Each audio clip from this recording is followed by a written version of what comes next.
Bonjour à tous et permettez-moi moi aussi de commencer par les salutations d'usage.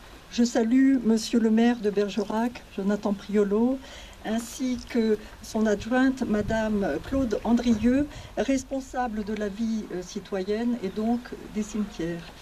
Je salue aussi Monsieur Frédéric Carr, sous-préfet de Bergerac, à ce titre représentant de l'État français. Je salue aussi la présence de Monsieur Christophe Catus, conseiller régional, élu du territoire du Grand Bergeracois, en charge justement des questions de mémoire.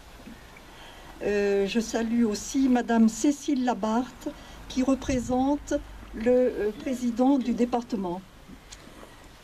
Enfin, je salue avec énormément de gratitude Madame Nguyen Hong Nu, première secrétaire de l'ambassade du Vietnam, qui a eu la gentillesse de se déplacer depuis Paris. Vous savez, chère madame, combien tous les enfants et petits-enfants de travailleurs indochinois que je représente ici restent profondément attachés à leurs racines vietnamiennes.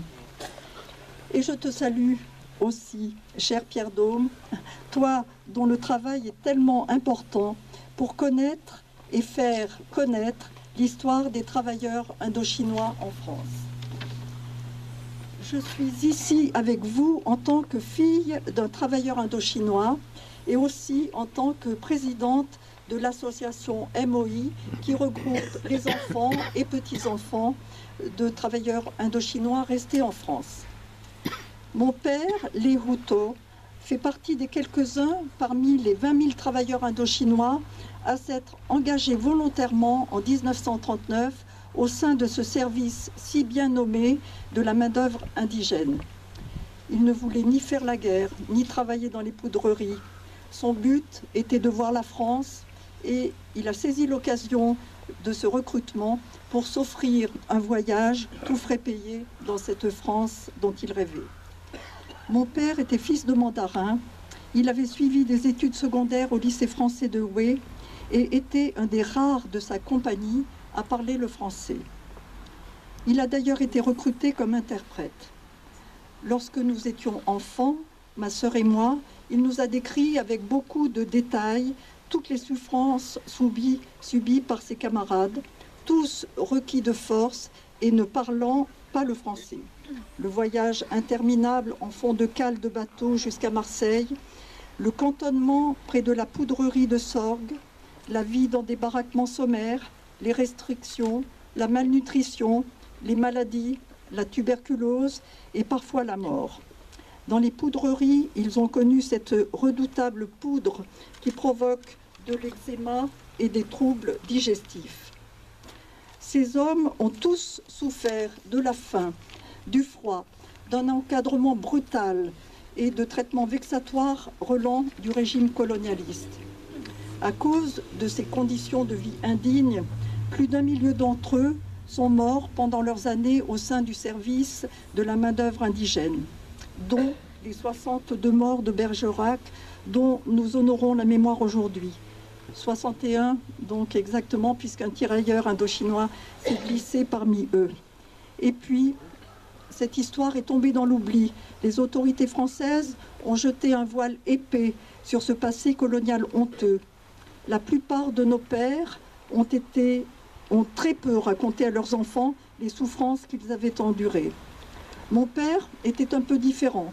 Non seulement il nous a beaucoup raconté à ma sœur et à moi, mais il a aussi toujours voulu que l'histoire de ces 20 000 anciens camarades se sache. Alors, à la retraite, mon père n'a cessé de se battre afin d'obtenir pour ses compagnons d'infortune la reconnaissance de leurs droits et de leur dignité. En 1996, il a même publié un livre, Itinéraire d'un petit mandarin, qui décrit cette part de l'histoire avec la conscience qu'il avait de l'injustice et des souffrances subies. C'est cet objectif-là que notre association poursuit. Non seulement honorer la mémoire de nos pères, mais surtout faire reconnaître leur histoire par tous les moyens possibles. En 2014, nous avons réussi, avec l'association, à ériger un mémorial à Salins de Giraud, au milieu de cette Camargue où 500 travailleurs indochinois avaient été envoyés afin de faire pousser du riz. C'est d'ailleurs grâce à eux qu'il existe une production de riz en France aujourd'hui. C'est dans la perspective de faire toujours mieux connaître l'histoire de nos pères que je suis particulièrement heureuse d'être présente aujourd'hui dans ce cimetière Beauferrier de Bergerac. Car avec cette plaque, il ne s'agit pas seulement d'honorer la mémoire de 62 décédés.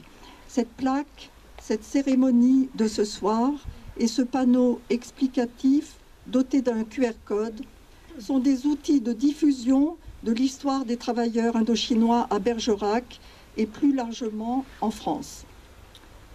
C'est pour cela que je remercie du fond du cœur, au nom des enfants et petits-enfants de travailleurs indochinois de toute la France, la ville de Bergerac et ses élus qui ont pris la décision d'apposer cette belle plaque de marbre sur le mausolée indochinois du cimetière de la ville.